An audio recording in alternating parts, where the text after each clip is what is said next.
So if you didn't know the idiom cold turkey, that it has nothing to do with cold turkey actually, and someone said, I'm going cold turkey, you might be confused. The thing with idioms and slang is they often don't make logical sense. We don't know where they came from. So that's another layer. That's not references so much. That's using specific language that doesn't have obvious meaning. Cold turkey means to quit something suddenly, usually an addiction, like cigarettes. I'm going cold turkey. I'm done smoking. So you might be able to figure it out from the context, but if you don't know how to do that and you don't know that idiom or that bit of slang, you're going to struggle.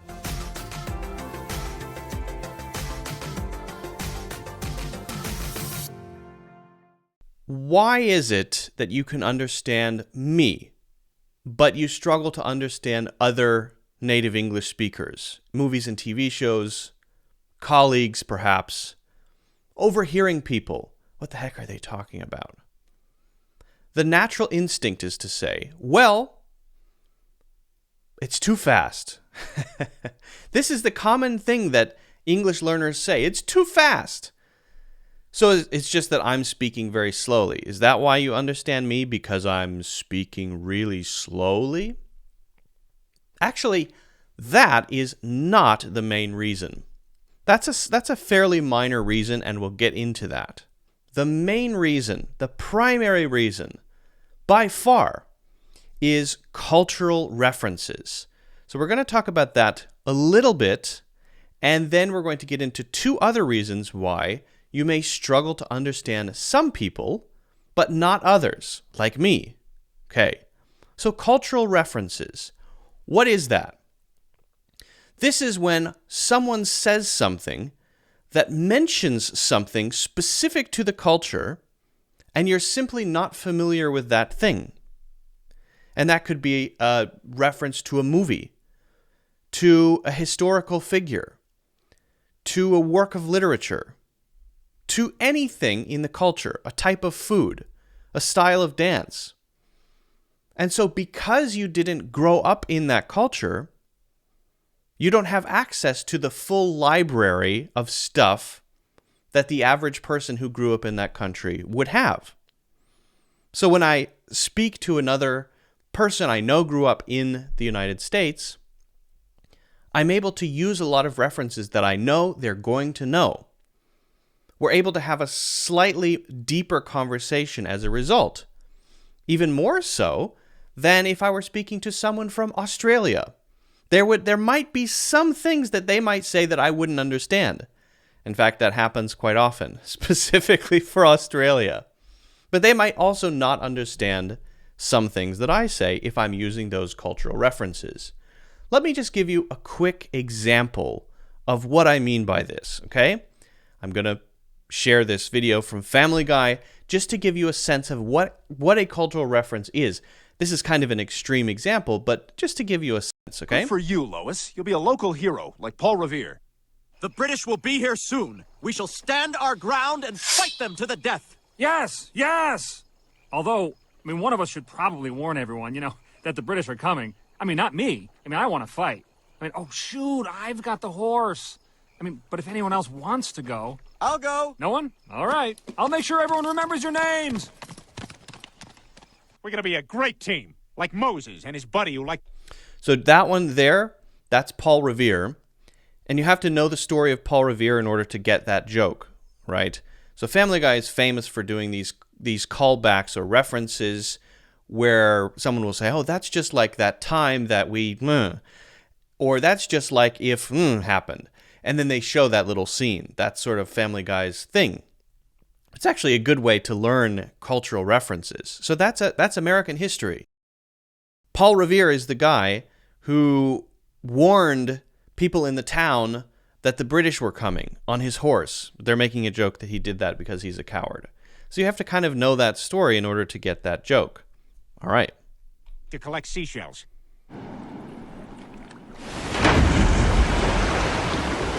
Yay! Now, Good that for one you. is a little bit more, I think, universal because that's a story that a lot of people are going to know. So that's something that people who, let's say, are aware of the stories in the Bible and maybe either grew up as Christians or grew up in a culture that is kind of based on Christianity or tied to Christianity in some way, they will know the story of the Red Sea being parted, and so they'll get that. But someone who never had that background is not going to get that joke. That's the kind of thing we're talking about here. So, what can you do about it? Well, first, you have to know, okay, it's not just speed then, it's about these references, and then you have to immerse yourself in that. So now you have permission to watch Family Guy. Now you have permission to watch movies and listen to music and read books to understand that learning the language is not simply learning words and learning grammar and learning that sort of thing. Learning the language is also learning a culture. And if you can look at it that way, your experience of learning the language is going to be a lot more interesting, I think, and your experience of learning the language is going to be more well-rounded, more complete, okay? So that's references. But then on the language side, we also have idioms and slang. So if you didn't know the idiom cold turkey, that it has nothing to do with cold turkey actually, and someone said, I'm going cold turkey, you might be confused.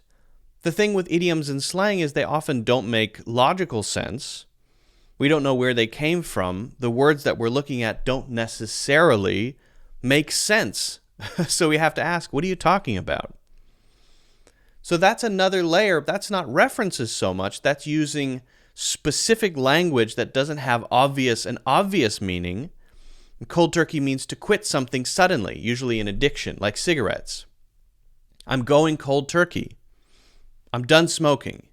So you might be able to figure it out from the context, but if you don't know how to do that and you don't know that idiom or that bit of slang, you're going to struggle, right?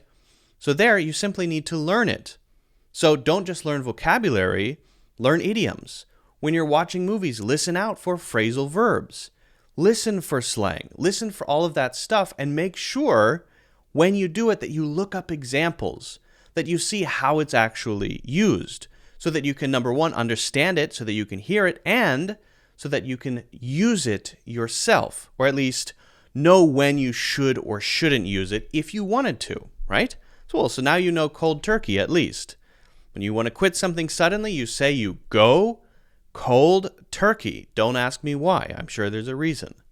But there are a million others. You can also check out I have 4 courses on the topic of idioms, so feel free to check that out as well.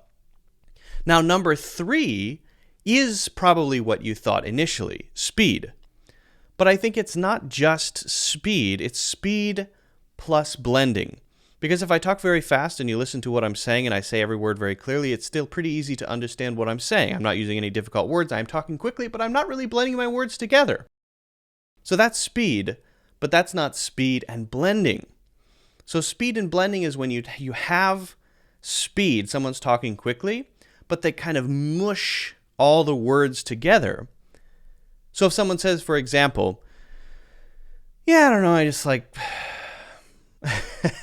or, yeah, I don't know, I just feel like, what did I say there? Well, if you couldn't understand it, and that if you could, congratulations. Yeah, I don't know.